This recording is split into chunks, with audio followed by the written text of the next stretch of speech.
Bonjour, dans cette vidéo, on va faire un programme sous Scratch qui permet de calculer la longueur de l'hypoténuse dans un triangle rectangle connaissant les longueurs des deux autres côtés.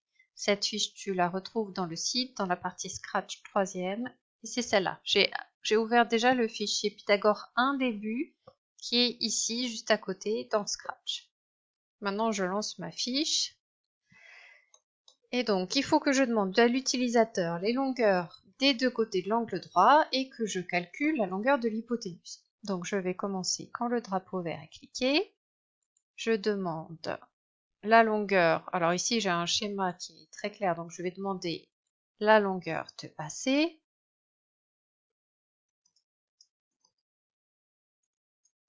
Quelle est AB ou AC, pardon, j'ai mis directement la longueur ici en codage. Donc, la réponse, elle est dans réponse. Ce qui serait bien, c'est que j'ai une variable qui s'appelle AC. Comme ça, on visualise et on met AC à la valeur de réponse. Est-ce que c'est nécessaire? Oui, parce que juste après, je vais demander AB. Et donc, je sais que la valeur de réponse va être écrasée. J'aurai plus que la dernière valeur rentrée. Maintenant, c'est pas nécessaire de créer une variable. AB, c'est juste pour visualiser ce qui se passe. Donc, j'ai rentré la valeur de AC, la valeur de AB. Maintenant, il faut que je calcule CB. Je sais, d'après le théorème de Pythagore, que le carré de cette longueur, c'est égal au carré de cette longueur plus le carré de cette longueur. C'est-à-dire CB carré, c'est égal à AC carré plus AB carré. Alors, je vais calculer AB carré plus AC carré.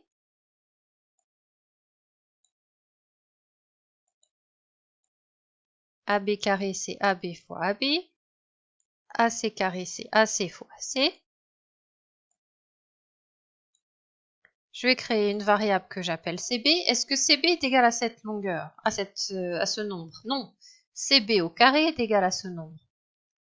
Et comme CB c'est une valeur positive, je sais que CB c'est égal à la racine carrée. Hop, racine carrée c'est ici. La racine carrée de ce nombre-là. Donc, j'ai créé CB, je vais mettre CB à cette valeur. Alors là ici, je sais que soit je vais avoir une valeur entière, soit je vais avoir une valeur décimale ou une valeur décimale exacte ou entière ou une valeur décimale approchée et que ce ne sera pas un nombre décimal. Alors le but du programme, c'est pas de rechercher quand est-ce que la valeur est exacte et quand est-ce que la valeur est approchée. Donc on va mettre une phrase réponse ici, on va mettre la valeur de CB et puis on va mettre environ, mais en fait des fois ce sera environ et des fois ce sera une valeur exacte. Là-dessus, on n'est pas très rigoureux dans ce programme-là. La longueur de l'hypoténuse est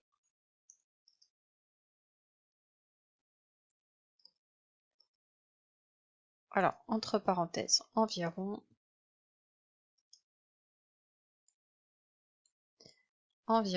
et je mets la valeur de CB.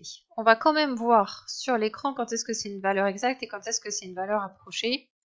On va le voir ici parce que j'affiche la valeur de CB. Alors, je sais que le triangle 3, 4, 5 est rectangle, donc je vais vérifier déjà 3, 4 qui me donne bien 5. Oui, et donc là je vois que c'est une valeur exacte. Maintenant, je vais calculer quelque chose qui va pas tomber juste, 26, 91. Et donc voilà, là je vois que c'est environ, mais j'ai pas besoin de... Alors environ, j'ai fait une erreur. J'ai pas besoin de toutes ces décimales. J'aimerais bien qu'il me donne une valeur approchée à l'unité. Bah ça, c'est dans arrondi. Donc au lieu de donner CB, je vais donner l'arrondi de CB. Ok, je relance, je fais 26, 91. Et voilà, il m'a donné une valeur approchée à l'unité. Voilà pour le calcul de l'hypoténuse. Dans un triangle rectangle, on s'est servi du théorème de Pythagore et du fait que le carré de l'hypoténuse est égal à la somme des carrés des deux autres côtés.